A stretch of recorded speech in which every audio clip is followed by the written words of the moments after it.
Manuel TV.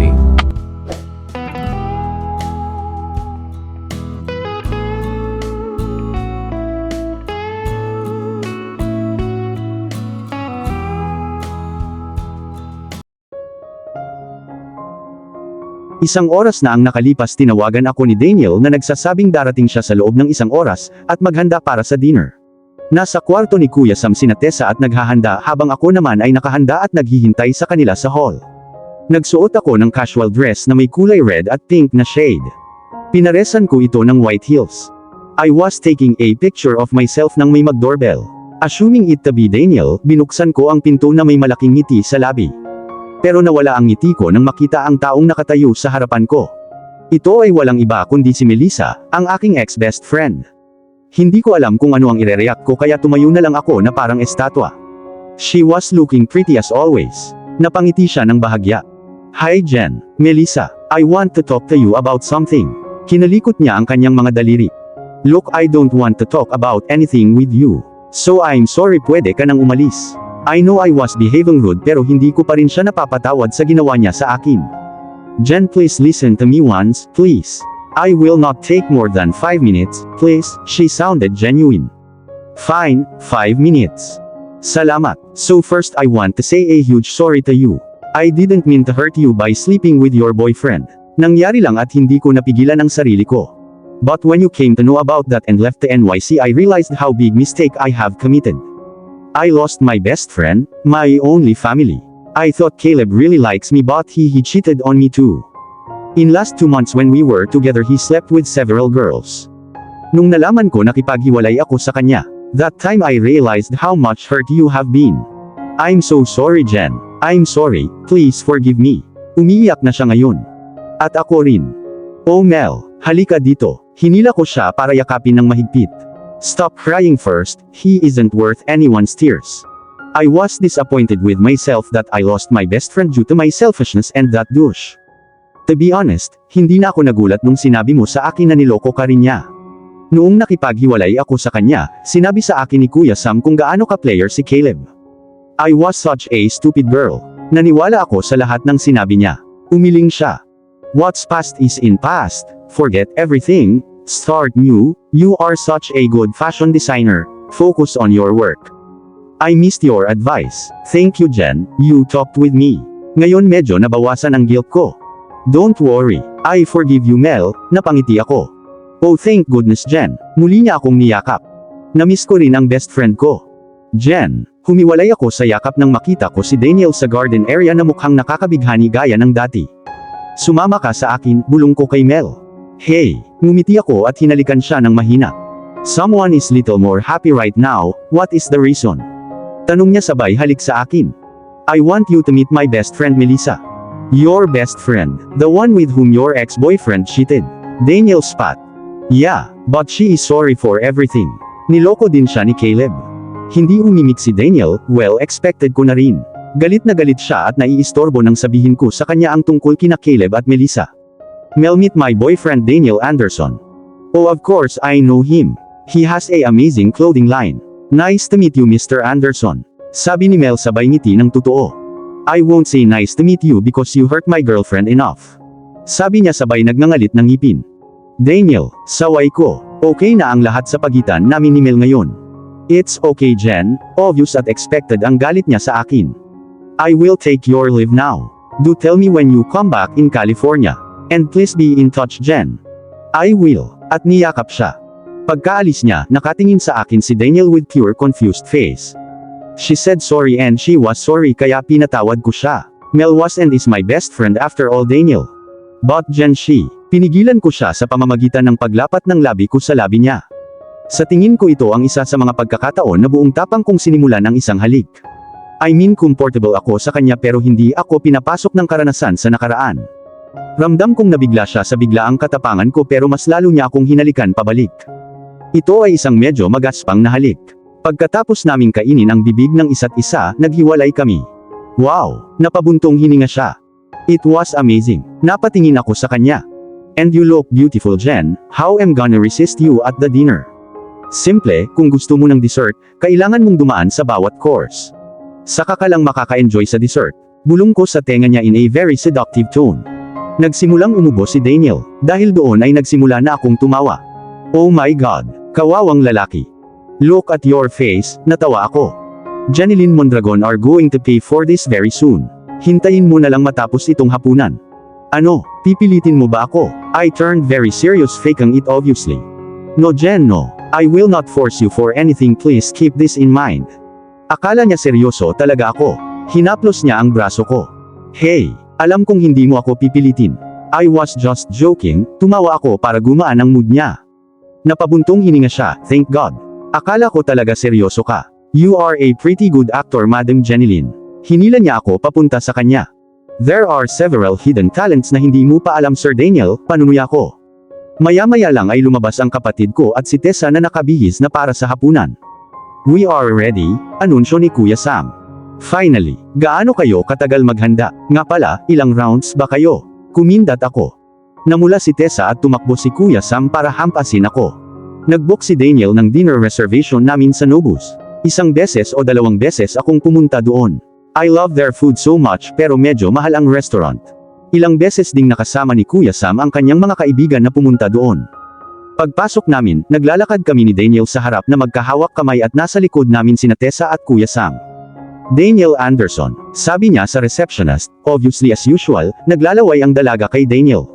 Hindi ko napigilan ang selos ko. Hi there, could you please give us our table soon?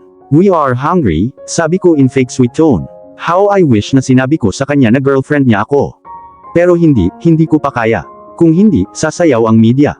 Of course, sabi niya na nakatingin pa rin kay Daniel. Papatayin ko ang babaeng ito ngayong gabi.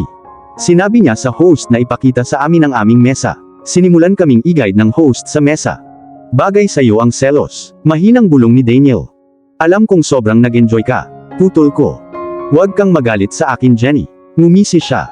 Just shut up, Anderson. Kahit saan tayo magpunta, girls ay naglalaway lang, flirting and seducing sa'yo. Now onwards we won't go on a single date in any restaurant. Hindi umimik si Daniel kaya humagalpak siya ng tawa. Anong meron para tumawa? Bulyaw ko. Oh my dear girlfriend, you are really so cute. Don't worry, okay? You are the only girl I will drool over, flirt with and will seduce you. Hinalikan niya ang pisngi ko. Tumingin ako sa kanya na hindi pa rin kumbinsido. Come here, you silly girl. Hinila niya ako palapit sa kanya at hinalikan sa noo. I won't go anywhere leaving you, sweetheart. Napangiti ako. This is your table, sir, ma'am. Hope you enjoy your evening. Sabi ng host at umalis na. Kuya Sam at Daniel, like a proper gentleman, naglabas ng upuan para sa amin ni Tessa. So Samuel, how's the work going? Sinimulan ni Daniel ang convo. Good. Next week pupunta na ako sa New York. I have a meeting with your company. Naging malamig pa rin ang ugali ni Kuya Sam, natatakot ako ngayon. Yes, I know, your strategy for the birthday discount worked really good for our company. Nakangiting sabi ni Daniel. Sa unang pagkakataon simula noong sinabi kong I'm dating Daniel, ngumiti si Kuya Sam at sumagot, good to know. I know birthday can be made special and with this even both our company can make huge revenue. Tumango si Daniel, Tessa, kailan ka pupunta sa New York? It will be so much fun, sabi ko. I would love to. I have been to New York when I was in middle school. I really want to come but I have my next project in Rome. So I will be gone there for a couple of weeks or more. Rome. Wow, that's wonderful. Hindi pa ako nakakapunta sa Italy. I'm sure napakagandang bansa, sabi ko. It is. I have been there every summer vacation because my mom is Italian. Sabi ni Tessa. Oh, I didn't know, maybe that's why a little bit of Italian accent ha. Tanong ko. Yes, that's it, sinabi niya. Ano ang pinakagusto mo sa pagiging half Italian? Tanong ni Daniel sa kanya. Well, I get to eat every type of pasta in the most authentic taste made by mom. Nakain ko na lahat ng 300 na klase ng pasta. Nakangiting sabi ni Tessa. Isang bagay na pinagseselosan ko sa'yo. Pinandilatan siya ng mata ni Kuya Sam. O wag kang magreklamo, halos 50 klase na ang niluto ko para sa'yo, sagot ni Tessa. Oh my God, ginawa mo talaga to para sa stupid guy na ito. Natawa ako. Oo, ginawa ko, namula siya. Dahil mahal mo ako, hinalikan siya ni Kuya Sam sa pisngi. Yes, I do, sabi ni Tessa sabay halik sa labi niya. Ang cheesy at cute ng dalawang ito. Masaya ako para kay Kuya Sam. Hindi ba ang cute nitong dalawa? Bulong ko kay Daniel. Ngumisi siya, yeah. Ano sa tingin mo? Ano kaya ang tingin ng ibang tao sa atin bilang couple? Tanong ko sa kanya. Iisipin nila na paano naging maswerte ang lalaking ito na naging girlfriend niya ang magandang babaeng ito. Bulong ni Daniel sa kanyang husky voice. Namula ako sa narinig ko. Alam na alam ng lalaking ito dito kung paano ako mamumula. Done with joking. Tanong ko sa kanya. No, I'm not joking, sweetheart. I'm really very lucky to have you as my girlfriend. I'm so proud to show off you as my girl. So you want to just show me off? Hinihila ko yung paa niya. Jen, no, I didn't mean it. Nagtagumpay ako dahil nag-alala siya. I'm kidding, and I'm happy to have you as my boyfriend, my man. Is that so? Tanong niya. Tumango ako ng positibo. Hindi na siya nag-aksaya ng oras para dumampi ang labi niya sa labi ko. Nakalimutan namin na nakaupo kami sa isang restaurant at nasa harap din yun ng brother ko at ng kanyang girlfriend. Makalipas ang ilang minuto ay nakarinig kami ng pag-ubo kaya naghiwalay na kami. Si Kuya Sam ay umuubo gaya ng inaasahan. At least don't make out with my sister in front of me, sabi ni Kuya Sam. Nagtawanan kami ni Daniel. Nakauwi na kaming lahat ngayon, nagstay si Daniel sa bahay ko. Si Kuya Sam at Daniel ay nagkakaayos na. Nagkaroon kami ng ice cream at ngayon inaantok na ako. Nakita kong pagod na rin si Daniel. Kuya Sam, Tessa, I think we will call it a night, bulalas ko. Okay, good night you too, sabi ni Kuya Sam. Night everyone, sabi ni Daniel at tumuloy na kami sa kwarto ko. Nasa pajamas kami ngayon ni Daniel at magkayakap. Ano pa ang mahihiling ng isang babae? So how was it? Tanong ko sa kanya habang tinutunto ng daliri ko sa dibdib niya. Pretty good. I was expecting your brother to be mad and he was. It is obvious. I get mad at Milzy if she goes even on a date. And you introduced me as your boyfriend so it's expected. Tama ka. Every brother I guess has this overprotective trait inbuilt, napangiti ako. We call it protective, but Kuya Sam is fun-loving person I have noticed, we could be pretty great friends. Nagustuhan ko rin si Tessa. Siya lang ang girlfriend ni Kuya Sam na nagustuhan ko. And now she is his girlfriend again, I can't be more happy for him. Oo, mukhang mabait siyang babae. Alam mo, after mom and dad passed away, Kuya Sam's will focus on work and me. Dati sinasabi ko sa kanya na maghanap siya ng babae. But he was like, no, right now you and my work are only my responsibility. He is great brother. Tumango si Daniel. He is. Pagkalipas ng ilang minuto, Jen. Yeah. Tomorrow is my parents' death anniversary, sabi ko sabay tingin sa kanya. Nandito lang ako palagi sa tabi mo, marahan niyang sabi sabay halik sa noo ko. Alam ko, napangiti ako. Medyo maaga akong gumising kaysa karaniwan. Well, there only one day kapag nagising ako na walang alarm, death anniversary ng parents ko. Today it is their 6th death anniversary. 6 na taon na ang nakararaan iniwan kami ng aming mahal na mom at dad. Ang tanong ko lang kay God that time ay paano niya ito nagawa sa kanila. Sa amin. They were the best of all, everyone in their friend circle, our families adored them. Kuya Sam and I loved them to the core, mahal na mahal nila kami then why? Bakit niya inalis sa amin ang pinakamamahal naming pag-aari? I was so engrossed in my thoughts hindi ko na malaya na niyakap ako ni Daniel mula sa likod sabay halik sa balikat ko. Good morning, sabi niya. Good morning, did you sleep well? Tanong ko sa kanya na humarap sa kanya. The best sleep ever, kasi natutulog ang maganda kong girlfriend sa tabi ko. Hinila niya ako papunta sa kandungan niya. You have mastered the art of sweet talk, Mr. Anderson. Binigyan ko siya ng mapanuksong ngiti. That I have, what were you thinking? Ang kanyang ekspresyon ay nagsasabi sa akin na alam niya.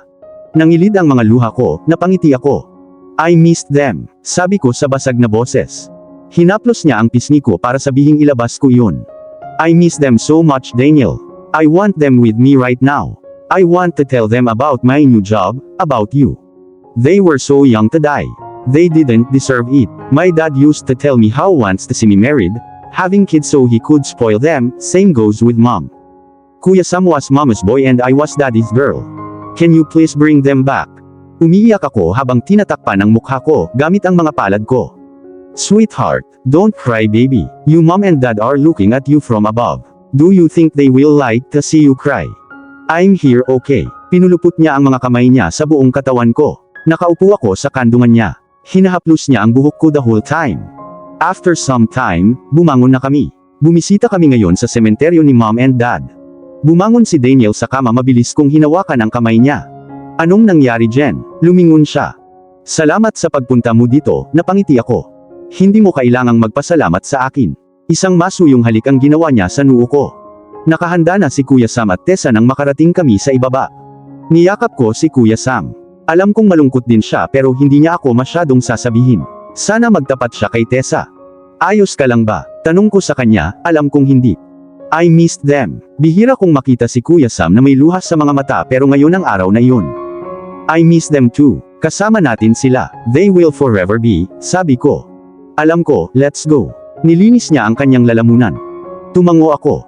Nakarating kami sa sementeryo in 20 minutes. Bumili kami ng white lilies at daisies para sa kanila. Mahal ni Mom ang mga lily at mahal ni Dad ang mga daisy. Sinabi pa sa akin ni Mommy minsang naisipan niyang ipangalan sa akin ang Lily o Daisy pero kinansela niya ito dahil mas gusto niya ang Jeneline. Pagdating doon sa libingan, lumuhod kami sa tabi nila. James Cullen Mondragon, beloved father, husband and writer. Audrey Isla Mondragon, beloved mother, wife, daughter and baker. We miss you everyday Mom Dad but today even more, mahinang sabi ko. Hinaplos ni Daniel ang mga kamay niya sa balikat ko na inaalo ako. Mom Dad, this is my girlfriend Tessa. You know her, we dated in high school. I love her a lot. I wish you can be here with us, sabi ni Kuya Sam. Hello Mr. and Mrs. Mondragon. I'm Tessa. Your son is really the best. I love him. I wish I could meet you again. Napaka-sweet niyong dalawa when I dated Sam noong high school. Mom Dad, you know right. I got a job at a multinational company in New York. I'm living my dream. I remember Dad how you always motivated me to follow my dreams, no matter how much hard work it need. And I also want you to meet my boyfriend Daniel. He is really amazing Mom Dad. Teary-eyed ako. He takes care of me a lot. Gusto ko sila dito. Gusto ko silang yakapin. Yun lang ang gusto ko. Hi Mr. and Mrs. Mondragon.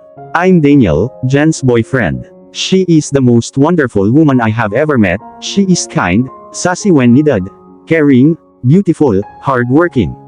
I'm lucky to have her sa buhay ko. Sobrang miss na kita, gusto kong makilala ka. Sabi ni Daniel na ikinaiyak ko. Why am I such a crybaby?